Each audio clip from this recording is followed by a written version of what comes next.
अनुसंधान के लेक्चर में आज हम बात कर रहे हैं निरीक्षकों के अधिकार, अनुसंधान की प्रक्रिया एवं रिपोर्ट देने के बारे में। सबसे पहले चर्चा कर रहे हैं निरीक्षकों के अधिकार या पावर्स ऑफ इंस्पेक्टर्स। कंपनी अधिनियम की धारा 210 एवं 213 के अंतर्गत नियुक्त किए गए निरीक्षक या निरीक्षक लेखांकक होते हैं, किंतु व्यवहार में चार्टर्ड अकाउंटेंट्स ही इस काम को करते हैं।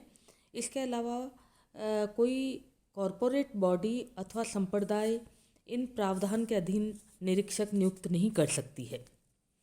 जो निरीक्षक नियुक्त किए जाते हैं उनके अधिकार इस प्रकार है। विभिन्न मामलों का अनुसंधान करने का अधिकार।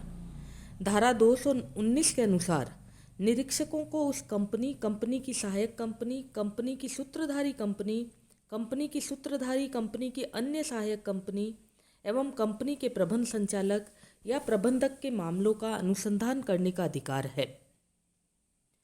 जांच करने का अधिकार। निरीक्षक को संबंधित कंपनी एवं उसकी सहायक कंपनियों की समस्त पुस्तकों, प्रमाणकों, लेखों एवं अन्य प्रलेखों की जांच का अधिकार है। न्यायालय को सूचना देने का अधिकार। कंपनी के अधिकारियों, कर्मचारियों, एजेंटों एवं अंकेशक का कर्तव्य है कि निरीक्षक के सम्मुख सभी पुस्तकें, प्रपत्र एवं अन्य सूचनाएं प्रस्तुत करें और उनके द्वारा पूछे गए प्रश्नों का उत्तर दें। यदि वे ऐसा नहीं करते हैं तो निरीक्षक को इस प्रकार की अस्वीकृति की सूचना न्यायालय को देने का अधिकार है और न्यायालय उस व्यक्ति को पुस्तकें, प्रपत्र एवं सूचना देने के लिए आदेश दे सकता है। सूचना, पुस्तकें एवं पत्र लेने का अधिकार।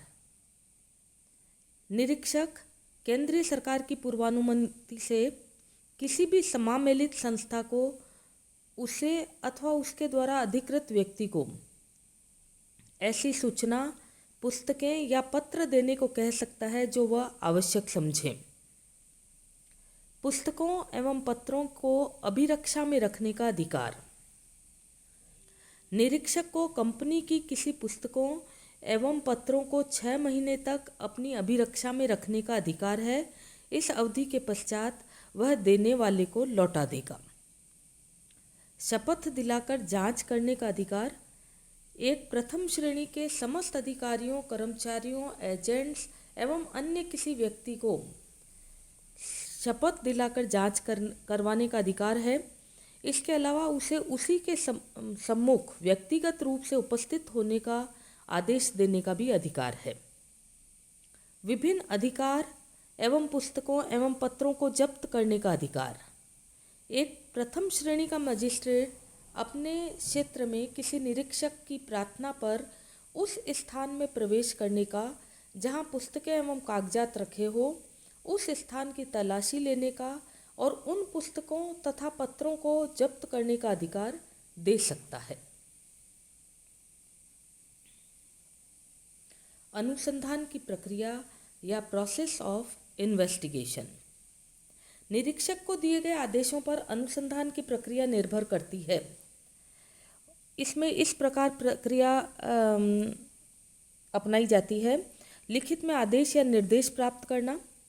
निरीक्षक को सर्वप्रथम अनुसंधान के उद्देश्य, क्षेत्र एवं समयावधि जिसके अंतर्गत रिपोर्ट देना है उसके संबंध में लिखित में आदेश या निर्देश प्राप्त करने चाहिए। सरकारी आदेशानुसार कार्य करना। निरीक्षक को सरकारी आदेशानुसार ही कार्य करने चाहिए और लेखों, प्रलेखों एवं कंपनी के अन्य अभिलेखों की सावधानी एवं चतुराई से गहन जांच करनी चाहिए। यहाँ यह ध्यान रखना चाहिए कि एक अंकेशक की तुलना में उसके कर्तव्य काफ़ी विस्तृत एवं जटिल होते हैं और तृतीय पक्षकार के द्वारा भी न्यायालय में उत्तरदायी ठहराए जा सकते हैं। गहन जांच करना। निरीक्षक को कंपनी की संपत्तियों के अस्तित्व, दायित्वों के स्वभाव, अंतिम खाते में लाभ हानि का निर्धारण एवं सहायक कंपनी के व्यवहारों आदि की गहन जांच करनी चाहिए।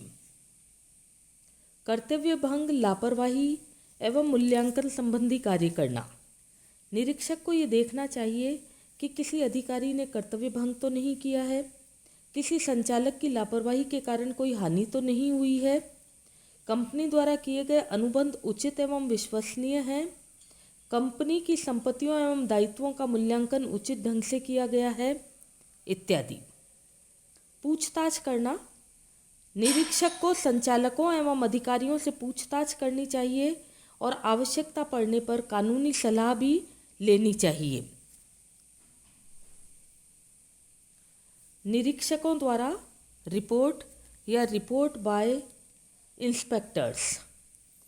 निरीक्षकों को अनुसंधान कार्य समाप्त होने के तुरंत पश्चात अपना प्रतिवेदन प्रस्तुत कर देना चाहिए। यदि केंद्रीय सरकार चाहे तो निरीक्षक अनुसंधान समाप्त होने से पहले अंतरिम रिपोर्ट प्रस्तुत कर देता है।